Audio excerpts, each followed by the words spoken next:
Assalamualaikum warahmatullahi wabarakatuh, teman-teman, sahabat-sahabat semua. Mudah-mudahan dalam lindungan Allah Subhanahu wa taala. Untuk malam ini tidak ngaji ya. Tidak ngaji kitab.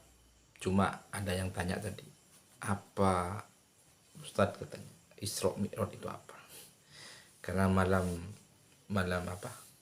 Bulan ini ya adalah ada kejadian yang namanya yaitu Isra dan Mi'raj Nabi Muhammad SAW.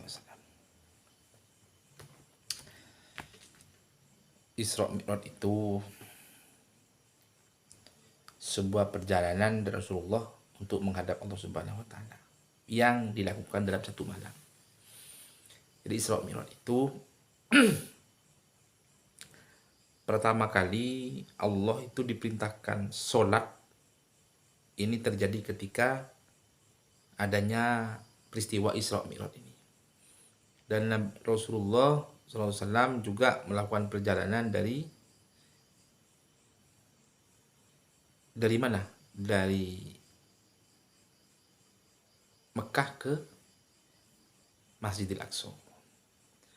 Dari Masjidil Aqsa ke langit ya, menghadap Allah Subhanahu wa taala. Dan itu dilakukan dalam jangka satu malam. Subuh datang. Makanya Rasulullah paginya langsung termenung. Tidak banyak bicara dan termenung. Banyak sahabat-sahabat yang menghampiri Rasulullah. Rasulullah, kenapa kok engkau susah? Engkau apa? Kayak orang sedih. Karena Rasulullah kaget karena baru semalam menghadap Allah Subhanahu wa taala. Rasulullah diperlihatkan neraka, diperlihatkan surga ya. Terus orang yang disiksa-kisah itu diperlihatkan oleh Rasulullah dan menerima perintah untuk melaksanakan sholat. Ya, sholat. Ini di mana? Di Irak ya. Di Irak mana? Di Arab Saudi ya. Oh, di Israel ya. Israel, ceritanya ada di Israel kan. Palestina kan, Masjidil Aqsa itu kan ada di Palestina. Kalau sekarang tuh Masjidil Aqsa itu ada di Palestina dan merupakan tanah sengketa antara negara Israel dengan negara Palestina. Jadi saling sengketa. Sekarang katanya sudah dikuasai oleh Israel. Nah, di Israel itu Nabi kan mau naik ke atas. Saking cintanya Kanjeng Nabi ada batu ikut naik juga. Makanya sampai sekarang batunya itu ada. Sampai sekarang tuh batunya ada dan naiknya itu perkiraan 2 jengkal apa. Tidak jatuh kepada bumi, tetap naik ke atas batunya. Batunya besar, berukuran 5 meter lah, 5 kali 5. Besar kan? Jadi mungkin ceritanya itu pengen ikut Rasulullah. Jadi batu itu juga ketika Rasulullah diangkat oleh malaikat untuk menghadap Allah Subhanahu wa taala, terus batu itu mau ikut. Kata Rasulullah, jangan ikut. Ketika berhenti batu itu berhentinya tidak ke tanah, tidak nyentuh ke tanah. Terbang sampai sekarang. Aneh itu kan ya. Luar biasa.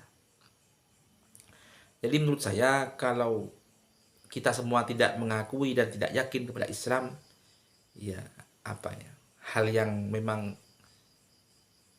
harus banyak berdoa, harus kurang evaluasi dari kita sendiri. Jadi intinya hidup ini kan kita sendiri.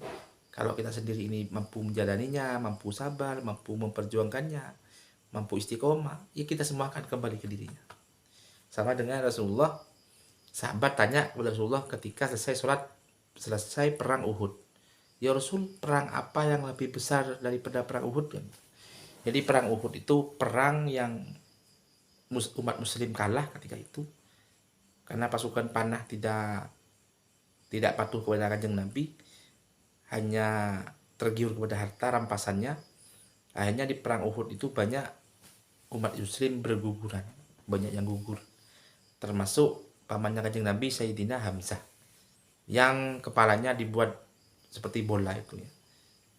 Seperti bola. Makanya hari yang sedih Rasulullah karena macannya umat Islam, Sayyidina Hamzah ketika itu kalah, gugur dalam peperangan.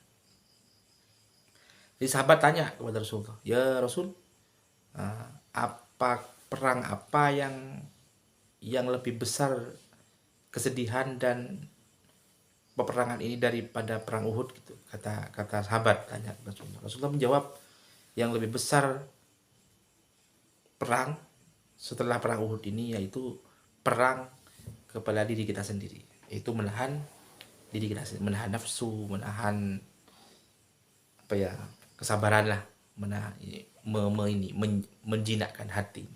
Hati ini kan bolak-balik merah, biru, kuning, gonta-ganti.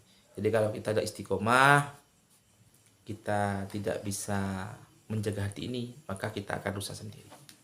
Rusak karena hati ini apa? Jagalah hati, jangan kita nodai kan. Di hati ini kunci hidup ini hati. Kalau hati ini sukses, tidak banyak